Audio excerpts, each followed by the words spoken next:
সোহেল হচ্ছে জামাতের লোক। দাঁড়িপাল্লার পক্ষে এই সোহেল ক্যাম্পেইন করেছে। সোহেলের ফেসবুক আইডিতে হাদির ছবি দেখা যায়।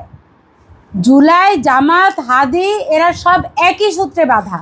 সেই সূত্রের আরেকটা সূত্র হচ্ছে সোহেল। অতএব সোহেলকে কোনোভাবে বাঁচানো যায় কিনা সেই প্রচেষ্টা বিএনপি করছে। তা না হলে কেন এই লোকটাকে দেওয়া সবার সামনে 20 কোটি জনগণের সামনে ফাঁসি দিয়ে দিচ্ছে না?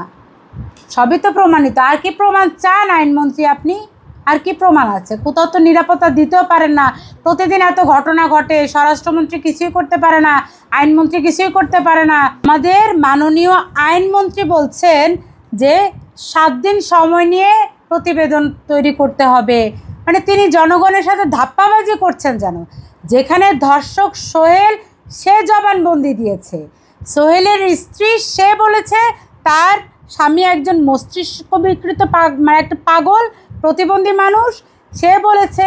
এবং সবার সামনে ঘটনাটা ঘটেছে। সেখানে কেন খুব দ্রুত এই লোকটাকে ফাঁসি কার্যকর না করে আইনমন্ত্রী আবার সময় নিচ্ছেন 7 দিন, আবার ঈদ চলে আসছে। তার মানে এই যে একটা মানে ইঁদুর বেলার খেলার চেষ্টা করছেন। আমরা দেখেছি, দেখেন আসিয়ার সময়ও, আসিয়ার যে ধর্ষক, যে খুনি, সেই খুনি এখনও জীবিত আছে।